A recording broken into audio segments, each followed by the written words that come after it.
Est-ce que le secret des couples qui durent, c'est la sexualité ? Moi, j'aime bien mon petit tabouret à 5 pieds. La sexualité est un des pieds de ce tabouret à 5 pieds. C'est un des éléments, mais il n'est pas le seul. AVS avec Philippe Robichon. AVS à votre Saint-Valentin ce matin avec notre invité Nader Alami. Comment ça va, Nader ? Comment ça va, Philippe ? Bonjour à tous. Bonne Saint-Valentin, Nader. Merci, bonne Saint-Valentin. Ça vous fait plaisir, on vous la souhaite. Bien sûr. Vous êtes dans quelle équipe, vous ? Saint-Valentin ou alors c'est plutôt aujourd'hui ? Moi, je suis dans l'équipe de ceux qui disent que l'essentiel, c'est l'amour. Voilà. Donc, tout ce qui... Oui, ça fait peut-être les petits oiseaux, mais j'assume parfaitement. Tout ce qui appelle à l'amour me va. Et vous savez quoi ? Heureusement qu'on a été aimé, sinon on ne serait pas là. Donc, c'est du concret. L'amour, c'est du concret. Aime ton prochain comme toi-même, c'est du concret parce que c'est ça qui a fait que on a fait beaucoup de choses ensemble et parfois on a su éviter le pire. Donc l'amour est beaucoup plus concret qu'on ne le croit. Bon, Nader, Team Saint-Valentin. Yes. Je rappelle que vous êtes psychosexologue, diplômé de l'école de psychosexologie de Paris, historien des religions et coach en bien-être, fondateur de Célibirez-vous pour la nouvelle école de l'amour et du couple, et vous accompagnez les personnes qui vivent en situation de célibat et qui le vivent mal. Voilà. Donc justement, c'est pas la fête des célibataires aujourd'hui, la Saint-Valentin, c'est la fête des épileptiques et des amoureux. Parce que Saint-Valentin, c'est le patron des épileptiques et des amoureux. Absolument, et on accompagne aussi des couples d'ailleurs, parce qu'on a cette chance à Célibérez-vous, la nouvelle école de l'amour et du couple. Il y a des gens qui étaient célibataires et qui ne le sont plus et qui se sont mis en couple, et on a poursuivi avec eux parce qu'ils sont restés. Oui, parce qu'il y a quelque chose qu'on a très vite remarqué, c'est que la première année, enfin les premiers moments de la vie de couple, aujourd'hui, à l'époque qui est la nôtre, sont parfois un défi à relever. Passer de « je ne fais aucun compromis avec personne, sinon avec moi-même », je me suis habitué pendant une trentaine d'années à n'avoir de compromis à faire qu'avec moi-même, à justement un contrat où là, le compromis est presque une obligation pour qu'on fasse couple, c'est un enjeu qui n'est pas si facile aujourd'hui. Oui, faire couple, c'est pas simple. Aujourd'hui, non. Voilà. Est-ce que ça a été simple à une époque ? Parce que est-ce que justement on n'est pas un peu vieux, entre guillemets, con de dire non, mais c'était plus facile de faire couple avant ? Je pense que c'était plus facile de faire couple. C'est vrai ? Je pense. Parce qu'il y avait quand même d'abord toute la société invitait tout le monde à faire couple. Et d'une. Aujourd'hui, c'est pas le cas. On a plutôt l'impression, le sentiment que finalement, et d'ailleurs c'est très bien que chacun fait un petit peu comme il a envie de faire. Qu'il puisse faire couple aujourd'hui, plus faire couple demain, ne jamais faire couple de toute sa vie. Voilà, il y a une grande liberté qui est permise à tout un chacun. Très bien. Donc, ça n'est pas toujours simple pour un individu de faire le choix. Plus on a le choix, moins c'est simple, justement. On a décidé aujourd'hui de s'intéresser au secret des couples qui durent. Alors c'est vrai qu'on s'intéresse toujours aux trains qui n'arrivent pas à l'heure, mais quand même, 50% des couples qui se forment résistent à l'usure du temps. Mais c'est important de le dire, Philippe. Non, parce qu'on parle toujours des 50% de couples qui divorcent, mais ça veut dire que 50% de couples restent ensemble. Alors ils restent ensemble, qu'ils s'aiment ou qu'ils s'aiment plus. Il n'y a pas forcément de rester ensemble, ça ne veut pas toujours dire qu'on s'aime encore d'amour, mais il y a forcément, peut-être par habitude, ou la peur du célibat, justement. Il peut y avoir absolument tout cela, effectivement. Mais il y a des gens qui s'aiment encore au bout de 10 ans, 20 ans, 30 ans, 40 ans, 50 ans. C'est la majorité. On ne parle jamais d'eux. Et pourquoi on ne parle pas d'eux, à votre avis ? Parce que ça ne fait pas vendre. Ah, voilà. Voilà, c'est-à-dire que... Il n'y a rien à vendre. Il n'y a rien à vendre à ceux qui s'aiment.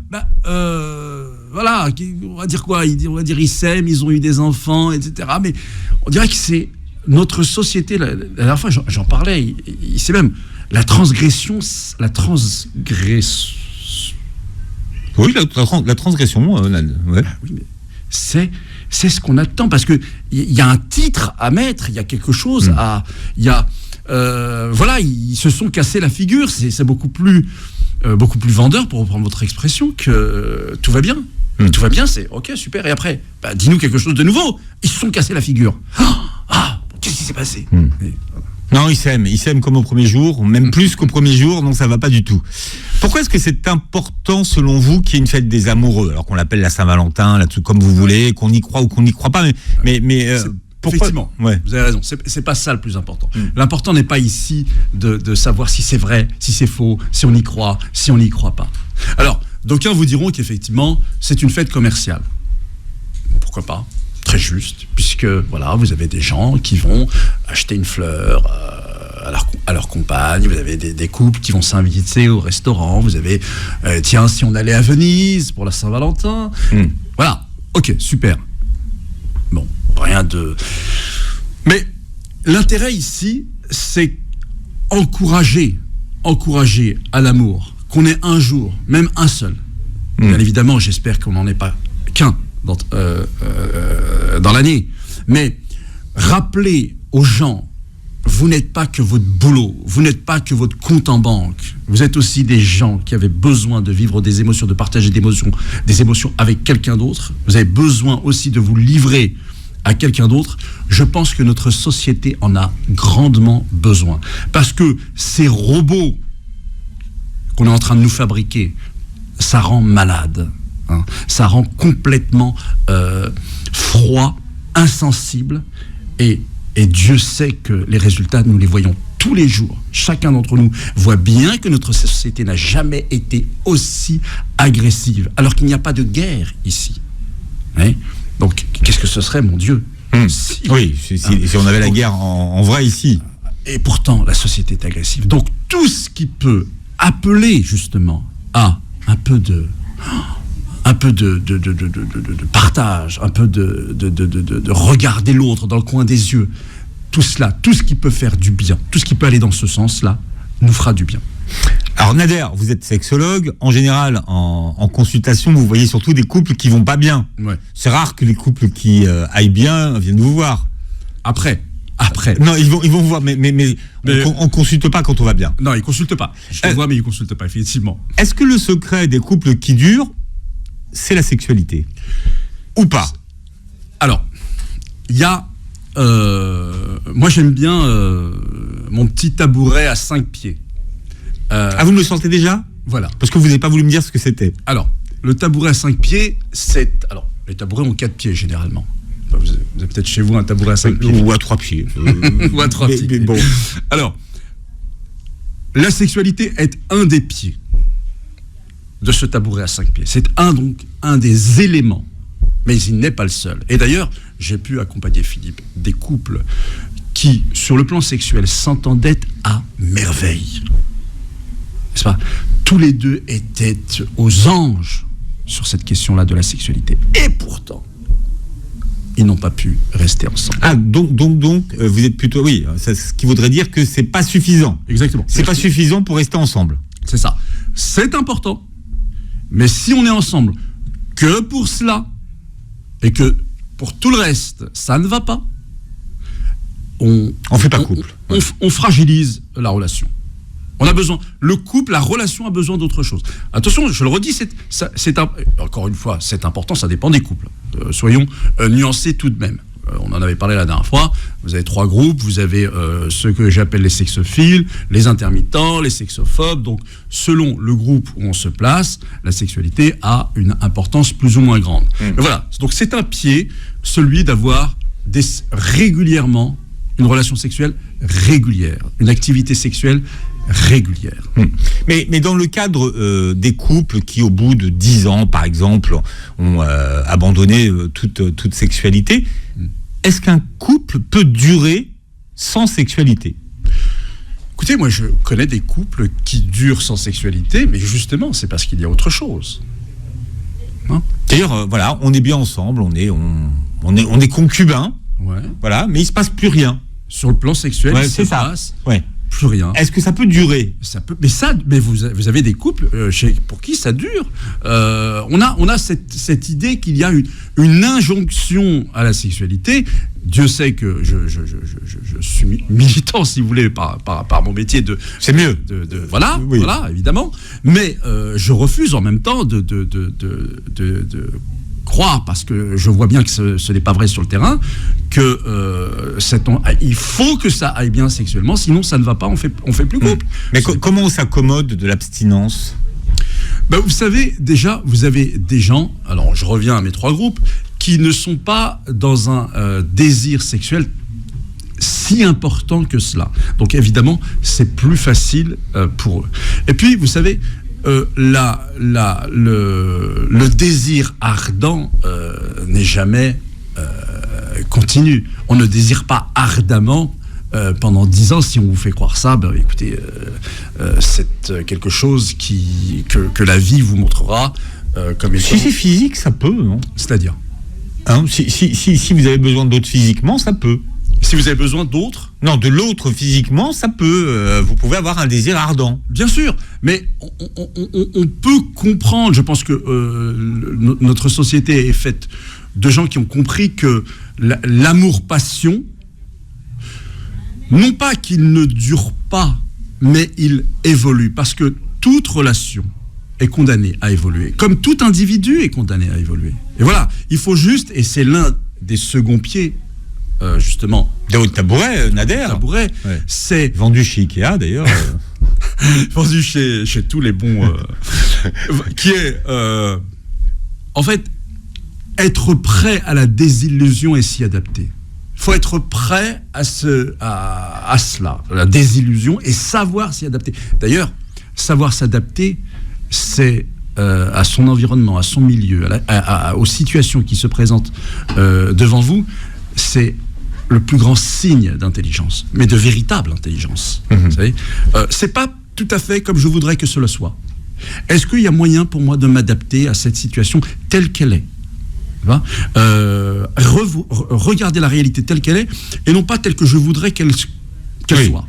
Oui. Donc, on est effectivement, quand on commence à faire couple, on est porté par un élan. Ça peut être le désir, très bien, et on se laisse porter par cet élan. Et puis, au bout d'un moment, on idéalise complètement l'autre, mais petit à petit, on finit par se rendre compte que c'est un humain, lui aussi, correspond pas parfaitement à 100% à ce que j'aurais bien voulu. Je vais m'adapter, puisque en pesant le pour et le contre, les qualités de cette personne sont bien plus importantes finalement que les défauts de cette personne. Oui. Et puis on s'adapte, et voilà. Donc s'adapter, voilà, c'est accepter l'autre comme il est. C'est accepter même la désillusion qu'on peut vivre. Oui. Voilà, en se rendant compte justement que l'autre quand on s'est réveillé. Oui. On rêvait et on se réveille. Mon cher Philippe, notre société, vous avez ça, ok ? Alors ça passe mal à la radio, Nader. C'est un smartphone. Mais vous êtes en train de montrer votre téléphone d'une marque insolente et à un prix insolent. Alors je vais pas montrer la marque, mais justement, vous savez, qu'est-ce que ça nous dit, ce smartphone ? C'est que, et on l'a tous remarqué, vous avez des gens qui passent l'essentiel de la journée à le regarder. Qu'est-ce qu'ils regardent ? Ils regardent la réalité ou ils se regardent eux-mêmes ? Ce smartphone est un miroir. Vous voyez ? Et donc, quand je vais ensuite rencontrer une personne pour de vrai, qui elle aussi a passé son temps à se regarder dans le miroir, on a 2 personnes qui se sont regardées dans le miroir pendant des dizaines d'années. Oui, mais ce sont des images fantasmées de soi-même qu'on a dans ce téléphone. Donc c'est pas nous qu'on regarde, c'est l'image fantasmée. Ouais. Et bien, comment faire ensuite pour ne pas vivre une désillusion quand on est véritablement avec une personne en chair et en os et qu'il n'y a plus cet outil entre la réalité et moi. Oui, allez, donc, apprenons à accepter la désillusion, non pas comme, vous savez, ce consommateur qui irait au service après-vente, écoutez, je vous rends votre marchandise, il y a mensonge sur la publicité, là, ça va pas. C'est pas ce qu'on m'avait dit. Évidemment que c'est pas ce qu'on t'avait dit. évidemment que bienvenue dans le monde réel. Alors vous allez nous dire qu'on est ringard ce matin puisqu'on parle de la Saint-Valentin et avec Nader Alami, nous avons décidé de parler du secret des couples qui durent. Et oui, est-ce que la Saint-Valentin c'est encore une fête de 2023 ou alors finalement tout le monde s'en moque de la fête des amoureux? Voilà, vous choisissez votre camp. Mais Nader et moi, nous sommes dans le camp de ceux qui pensent que l'amour, ça a encore sa chance aujourd'hui. On est en train de voir les pieds de votre tabouret à 5 pieds, Nader. On a vu les 2 premiers pieds. Rappelez-nous, s'il vous plaît. Alors, le premier pied, on avait dit avoir une relation sexuelle, avoir des relations sexuelles régulières. Voilà. Alors, chacun choisira son rythme, en fonction du désir, en fonction. Mais les gens comparent. Vous n'avez jamais vu au bureau et vous, c'est combien? Oui, c'est 2 fois par semaine. Les gens aiment bien se comparer quand même. Ah ben, surtout pas. Mais il faut surtout pas se comparer. C'est risqué de ne pas se retrouver. On n'est pas égaux devant le désir. Non. C'est pour ça avoir des relations sexuelles régulières. Il n'y a pas de tous les jours, une fois par semaine, une fois toutes les 2 semaines, une fois par mois. C'est au couple. C'est chacun de définir son rythme. Absolument. C'est peut-être toutes les Saint-Valentin. Vous voyez, c'est Saint-Valentin, quelque chose. C'est le feu d'artifice le jour de la Saint-Valentin. Bon, 2e pied de votre tabouret, Nader. Alors, on disait être prêt à la désillusion et s'y adapter. C'est-à-dire qu'à un moment donné, on se rend compte que l'autre a des faiblesses. C'est un humain.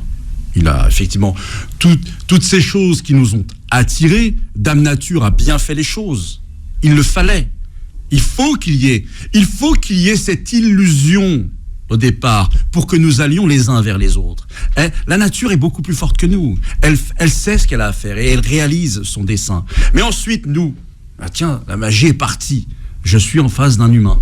Ouais, d'accord, c'est ça. Voilà. On n'est pas dans un sitcom. Ça dure pas 30 minutes. Mais c'est bien aussi. Mais bien sûr que c'est bien. C'est bien d'être avec des humains. Oui, et c'est ça qu'il faut comprendre, parce que on est passé presque brutalement de l'amour-engagement à l'amour-émotion avec un S, où donc on s'engageait avec une personne, à on veut vivre régulièrement des émotions. Donc je cherche à ce que l'autre me fasse vivre des émotions. J'aime bien prendre cet exemple de je peux ne pas, voilà, j'ai besoin d'un smartphone comme beaucoup de gens parce que c'est pratique, mais je peux acheter un smartphone pas cher et j'aurai les mêmes services, j'aurai une connexion internet, j'aurai une vous pourrez téléphoner. Exactement. Mais si j'achète d'acheter un smartphone très cher, c'est parce qu'en fait c'est pas pour ce qu'il m'apporte en termes il répond pas à un besoin, il répond à une émotion que j'ai envie de vivre. Et nous sommes aujourd'hui conditionnés à vouloir vivre des émotions. C'est pas grave quand il ne s'agit que de choses matérielles, mais quand il s'agit d'humains. Quand je demande aussi à l'autre d'être tel un smartphone, un objet qui doit me faire vivre des émotions. Ok, très bien. Mais le problème, c'est que ça peut être contradictoire avec l'engagement. Et dans amour, dans le mot amour, il y a le mot engagement. Oui. Donc, être prêt à la désillusion et savoir s'y adapter, cela s'apprend. Vous avez un autre pied, c'est tout de même avoir de l'admiration pour l'autre. Toujours. Je t'admire. Il y a cette chose en toi, j'admire ton courage, j'admire ta force, j'admire ta patience, j'admire ta douceur, avoir de l'admiration pour l'autre. Il n'y a pas besoin de quelque chose d'extraordinaire en fait. Non, j'admire quelque chose chez toi. Ouais. Dans certaines situations, c'est je me tourne et tu es là et tu sais ce qu'il faut faire. Moi je suis paniqué, mais toi, tu sais ce qu'il faut faire. J'admire ton calme. Voilà. Donc avoir de l'admiration pour l'autre est quelque chose qui me semble très importante pour aider à ce que le couple dure. 4e pied, Philippe, je mettrais celui, et il est très important aussi, avoir une activité ensemble. Il y a beaucoup de gens, beaucoup de couples, qui n'ont plus d'activité ensemble. En avoir une, je ne dis pas qu'il faut avoir, et certainement pas d'ailleurs, toutes les activités ensemble. Non. Mais en avoir au moins une. J'aime faire ça avec toi. C'est avec toi que j'aime faire ça. Voilà. Et toi, c'est avec moi que tu aimes. On aime les balades en forêt. Voilà. C'est notre truc à nous. On aime, toi et moi, on est cinéphiles. On aime le cinéma. On va voir un film, puis ensuite on en discute, on décortique le truc, etc. C'est notre machin. Voilà. Avoir une activité ensemble. Faire du footing ensemble, je sais pas. Mais quelle que soit l'activité, c'est une activité qu'on ne partage que tous les deux. Exactement. Parce qu'on l'aime. Tu fais pas ça pour me faire plaisir. C'est vraiment quelque chose que toi et moi, on c'est aime. nous. Voilà, c'est nous. Ça fait partie de nous. On aime ça. Ouais. Et le dernier pied, Le dernier pied, je l'ai oublié, Philippe. C'est bien. Et ce qui est bien, c'est que d'abord, ça fait du suspense, vous voyez, et qu'on va attendre jusqu'à la fin de l'émission pour savoir si ce pied vous revient. Mais il va revenir. Non, mais vous avez l'art de... J'admire chez vous, Nader, que cette façon que vous avez de nous faire languir, comme on dit. Comment est-ce qu'on sait qu'on est en couple ? Ouais, ça c'est j'ai l'habitude avec vous, Philippe, une excellente question. Vous savez, vous avez beaucoup de gens qui se posent la question, suis-je en couple ? À partir de quel moment je sais que je suis en couple ? Mais vraiment en couple. Mais moi je dirais que à la première, passez-moi cette formule, à la première galère, je sais si je suis en couple. À la première épreuve, je sais si je suis en couple. Je ne peux pas savoir si je suis en couple quand tout va bien. C'est... Comme on dit, c'est pas quand ils sont à la caserne qu'on sait si les pompiers sont bons. Exactement. C'est à l'épreuve du feu. Et c'est pour ça que, d'ailleurs, à C'est Libérez-vous, on appelle souvent les gens à mettre l'autre en situation ou à accepter qu'une situation se crée. Parce que c'est dans les situations que les gens se révèlent. Donc, comment je sais si je suis en couple ? À la première épreuve. Là, je saurai avec qui je suis et son degré d'engagement avec moi. Si tout va bien pendant 10 ans, en vérité, je ne sais pas si je suis en couple. Oui, il y en a qui vous disent ça, qui disent, de toute façon, nous, on se dispute jamais. Alors, quand on se dispute jamais, de deux choses l'une. Ça, je voudrais pas mettre la zizanie dans les couples, c'est certainement pas mon rôle. Mais quand on se dispute jamais, assez souvent, j'ai pu remarquer que ça voulait dire, alors soit qu'il y en a un qui est complètement effacé, mais c'est pas le pire. Ça peut aussi vouloir dire qu'il y en a un qui cache quelque chose. Ah bon ? Ah oui. C'est quelqu'un qui vous dit oui tout le temps. C'est quand même curieux. C'est plus rassurant, quelqu'un qui vous dit, écoute, non, là, je suis pas d'accord. On va en discuter. Je vais te donner mon avis. On peut être sur la même fréquence. Tout le temps. Jamais. Non, pour vous, c'est pas possible. C'est que s'il y a jamais de... Ou bien quelqu'un est complètement effacé, et ça existe aussi. C'est un couple, c'est un système. Vous savez, c'est deux inconscients qui se rencontrent et qui élaborent un système. Dans un système, vous avez un dominant, un dominé. D'ailleurs, le dominant peut devenir dominé plus tard, et donc les rôles s'inversent. Mais on a besoin, que quelqu'un prenne un peu les rênes. Et ce n'est pas, c'est pas quelque chose de mal. C'est quelque chose, c'est comme ça.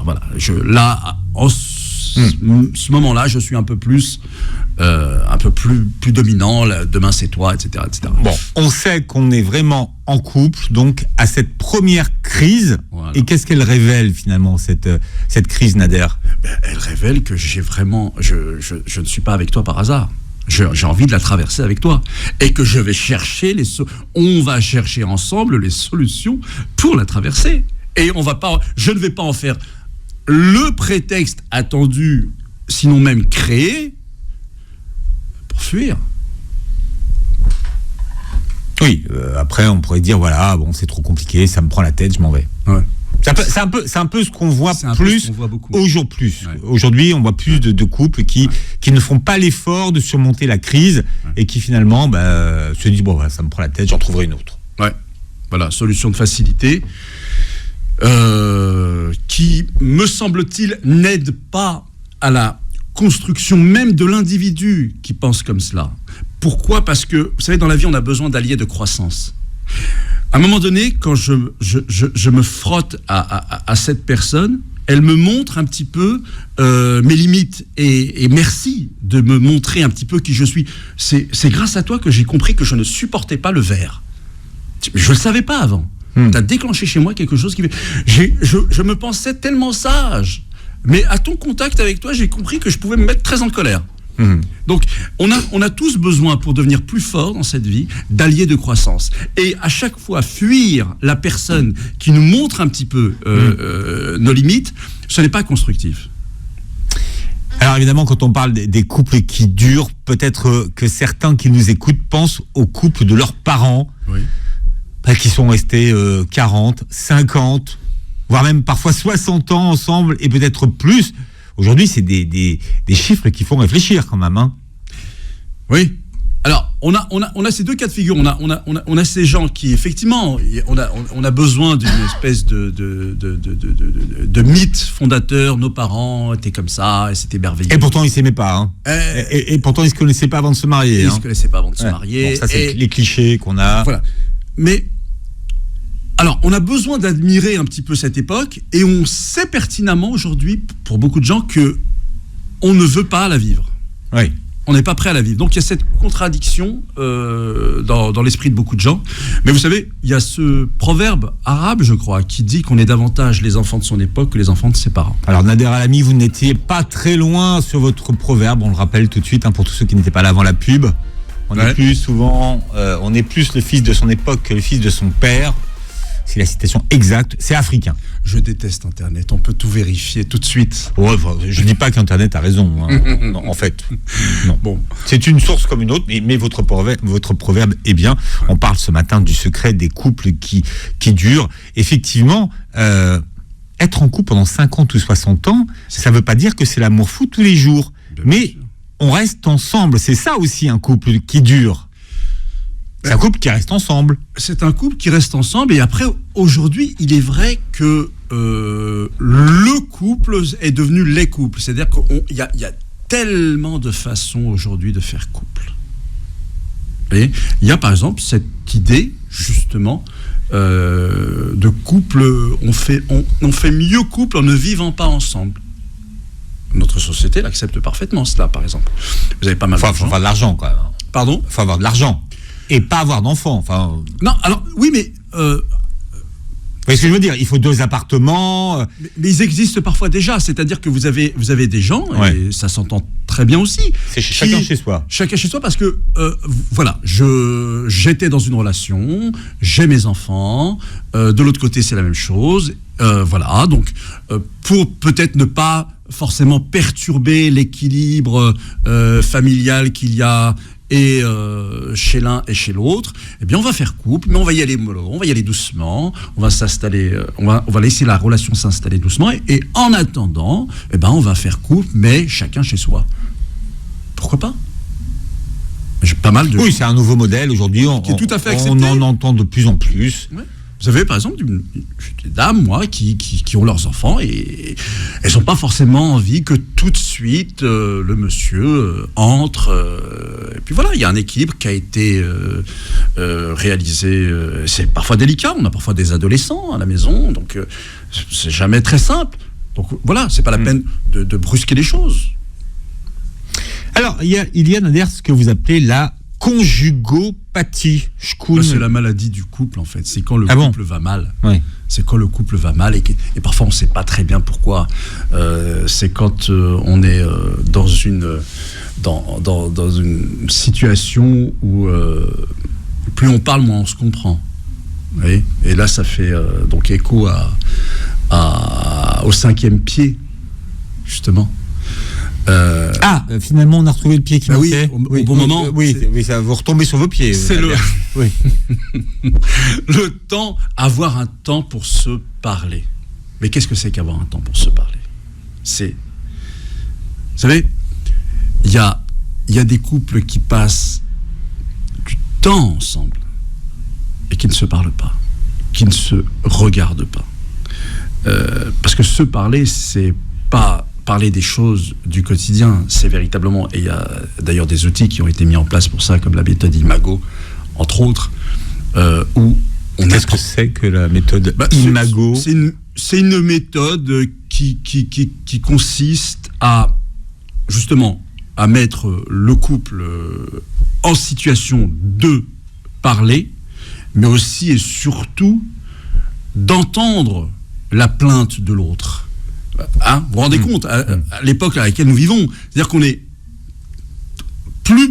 presque plus capable d'entendre la plainte de l'autre. Et l'une des meilleures façons de valider qu'il a bien entendu, il ou elle a bien entendu la plainte de l'autre, c'est qu'il ou elle va répéter ce que l'autre a dit avant de parler à son tour. Vous voyez ?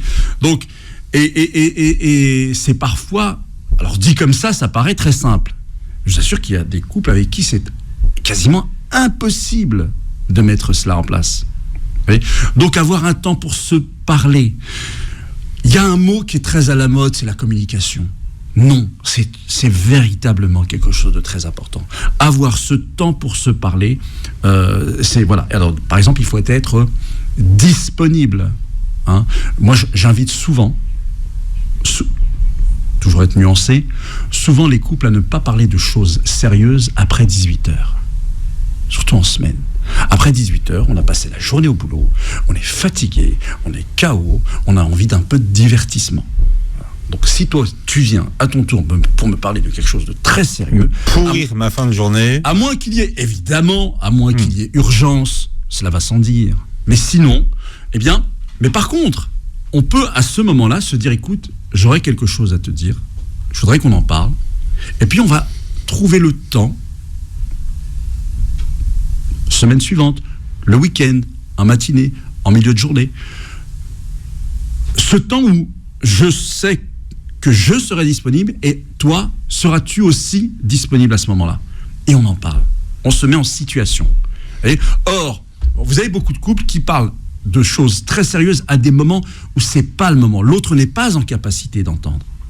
Et ça crée des résultats non voulus, ni par l'un ni par l'autre. Mais est-ce que ça veut dire que le secret des couples qui durent, ce sont des couples qui ont encore des choses à se dire après toutes ces années et qui ont des choses intéressantes à se dire ? Mais on a toujours en fait en réalité des choses à se dire. Regardez les gens, faites l'observation des gens qui mangent ensemble au restaurant aujourd'hui, vous allez voir si les gens ont des choses à se dire. Ouais. Moi je crois qu'ils ont beaucoup, surtout ceux-là, ont en réalité beaucoup de choses à se dire, mais veulent-ils les dire ? Voilà. Il y a aussi la crainte de dire à l'autre des choses qui pourraient... Pourquoi ? Parce que d'où elle viendrait cette crainte ? On est tellement dans une société maintenant où on se dit l'autre, je ne sais pas s'il est véritablement engagé avec moi. Donc, si je lui dis vraiment les choses, n'est-ce pas en fait quelque chose qui pourrait me fragiliser ensuite vis-à-vis de lui ?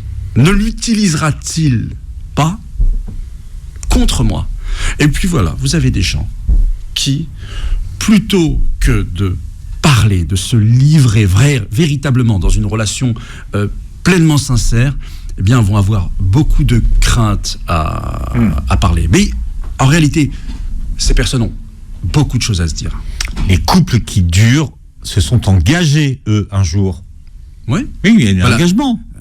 Mais la première condition, c'est que les deux veuillent véritablement que ça dure. S'il y en a qu'un qui veut que ça dure, ça ne durera pas. Si aucun Est-ce des que deux... c'est parce qu'on veut que ça dure qu'un couple dure Non, ça peut ne pas durer alors qu'on veut que ça dure.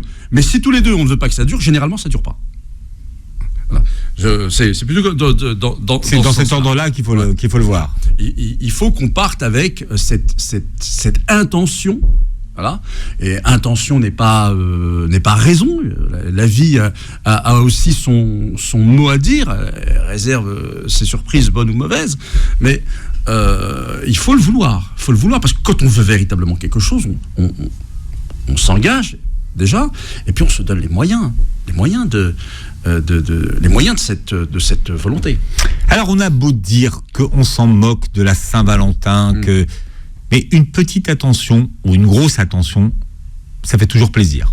Qu'on le veuille ou non. Mais bien sûr. Je connais personne à qui ça fait pas plaisir. D'y avoir pensé toute la journée. Bon, c'est mieux de préparer un peu avant, mais bon, même à la dernière minute, un bouquet de fleurs. Tu y as pensé au moins ? Évidemment. Moi j'y pense tout le temps. Moi. c'est quelque chose qui... la bonne intention, mais à qui ça ne fait pas plaisir que quelqu'un d'autre ait pensé à vous. Ouais. À qui ça ne fait pas plaisir. Aujourd'hui, où on est enfin voilà, on nous appelle à être des égoïstes en puissance. Tiens, il a pensé à moi, elle a pensé à moi, elle a pris le temps, il ou elle a pris le temps d'aller chez tel fleuriste ou dans tel magasin et a voulu me faire plaisir. Uniquement me faire plaisir, c'est magnifique. J'ai pas mal de couples aussi qui se plaignent de ce que l'autre, au départ de la relation, faisait cet effort et ne le fait plus. Faites un effort. Parce qu'ils pensent que c'est gagné. Parce qu'ils pensent que c'est C'est ça le truc. Alors c'est bien d'anticiper un petit peu, toujours avoir un cadeau d'avance, parce que c'est vrai que quand on réfléchit à la dernière minute, on finit chez Sephora à la fermeture ou tout ça, mais sans imagination. Alors que parfois c'est bien d'anticiper les cadeaux. Voilà, on profite des périodes, comme ça on est tranquille. Ouais. Voilà. Et on est vraiment sur un cadeau qui fait plaisir. Mais je vois Tariq qui sourit, mais parce qu'il a lui aussi fini souvent chez Sephora à 10 minutes de la fermeture. Arrête, je te jure que moi, quand je faisais des cadeaux, j'en fais plus des cadeaux de la Saint-Valentin. Quand j'en faisais, je te jure, ils étaient très, très, très personnalisés. Moi, c'était toujours de la surprise surprenante. Ouais, mais c'est ça. En fait, Moi, c'est j'ai offert les ça. clés de chez moi à quelqu'un pour. Les clés de chez toi. Les clés de chez moi. Et après, tu as dormi dehors pendant un moment. Ben, j'ai offert les clés de chez moi en disant voilà, maintenant c'est le cadeau de la Saint-Valentin, c'est les clés de chez moi. Chez moi, c'est plus chez moi, c'est chez nous. Voilà. Oh, c'est merveilleux. Bah, dédicace à Lucie, hein. Rends-moi mes clés, hein, tu me les ramènes et que tu les déposes à la baraque, s'il te plaît. Non, parce qu'en fait, les histoires d'amour commencent toujours bien. Ah, mais c'est une scène de film, le truc. Hein. Et je lui ai mis dans un petit écran à bijoux et tout, la clé, tu sais. J'ai fait un truc, mais vraiment une belle petite mise en scène. Ah, c'était bien, c'était une belle oui, Saint-Valentin. Donc, alors, peut-être que ça va donner, ça va peut-être donner des idées, et Tariq, ça va peut-être donner des idées à ceux qui nous écoutent. Hein. Ah, bah le film a commencé comme une comédie romantique, a fini comme un Christopher Nolan, quoi. La surprise. La surprise. Mais c'est important, la surprise. Ah, bah oui. Surprendre l'autre. Un couple qui dure, c'est aussi, vous savez, cette capacité toujours à surprendre l'autre. Moi, je suis d'accord. Ouais. C'est bien. Tant qu'on est dans cet état d'esprit-là, c'est qu'on est encore vivant. Vous savez, l'un des plus grands businessmen de ce monde, aujourd'hui, voyez, on parle de business, là, Jeff Bezos, dans son entreprise que tout le monde connaît, dit cette phrase: chaque jour est le premier jour. Ouais, enfin. Voilà. Et bien, dans le couple, on peut aussi se dire que chaque jour soit le premier jour. Bah, Jeff Bezos, l'histoire de son entreprise, c'est aussi l'histoire d'un couple. Parce que madame a aidé au démarrage d'Amazon. Et ils se sont divorcés, ça lui a coûté cher. Hein. Ça lui a coûté cher, mais ça lui a quand même rapporté beaucoup. Ouais. Parce que ça lui a rapporté cette immense entreprise. Et voyez bien que l'amour, c'est concret. Ils se sont engagés. Ils ont fait quelque chose d'énorme. Peut-être que tout seul, il n'y serait pas arrivé. Eh bien oui. Voilà.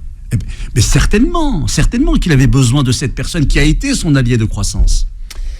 Nader Alami, on vous retrouve mardi prochain. Nader, bonne fête à tous les amoureux, bonne Saint-Valentin. Vous réécouterez l'émission en podcast sur beurrefm.net et vous verrez la vidéo de cette émission sur notre chaîne YouTube. Merci Nader. Merci. Et bonne fête aux amoureux.